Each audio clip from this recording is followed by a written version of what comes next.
காரணமில்லாத காயங்களை ஆண்டவர் இப்பொழுது ஆற்றுவேன் என்று கர்த்தர் வாக்கு கொடுக்கிறார். உங்களுடைய நிறைய காயங்கள் காரணமே இல்லாத காயங்கள்.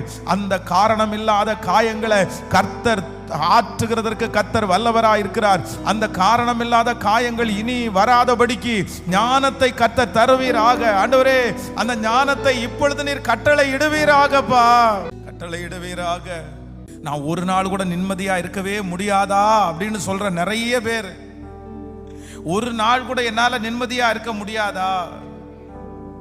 நான் நிம்மதியா இருந்து நான் எவ்வளவு நாள் ஆச்சு. எனக்கு என்ன சுத்தி இவ்வளவு பிரச்சனை நடக்குது, என்னை சுத்தி இவ்வளவு போராட்டம் நடக்குது.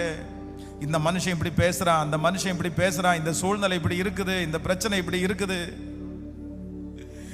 ஆனா ஆண்டவரிடத்துல கேளுங்க, இல்ல நீர் எனக்கு ஞானத்தை தருவீரே ஆனால். கைகளை எல்லாரும் உயர்த்தி கேளுங்க, ஆண்டவரிடத்துல கேளுங்க. ஆமா, உண்மையிலே ஊழியக்காரர் மூலமா நீங்க பேசுகிற வார்த்தை சரிதான் ஆண்டவரே. நான் அந்த காரியத்திலிருந்து வெளியே வருவதற்கு கர்த்தர் எனக்கு ஒரு ஞானத்தை தாங்க ஆண்டவரேன்னு கேளுங்க. ஞானத்தை கொடுங்கப்பா.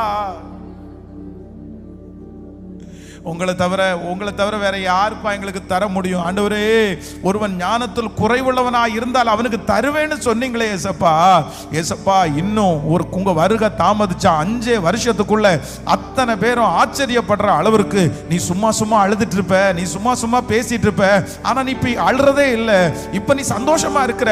எப்படி வாழ்க்கை மாறிச்சா அப்படின்னு கேட்கும்போது கர்த்தர் அந்த பிரச்சனையை மேற்கொள்றதுக்கு எனக்கு ஞானத்தை கொடுத்தார். அந்த அவமானத்தை மேற்கொள்றதுக்கு கர்த்தர் எனக்கு ஞானத்தை கொடுத்தாருன்னு என் பிள்ளைகள் சாட்சி சொல்லுகிற அந்த நாள் வருவதாகப்பா.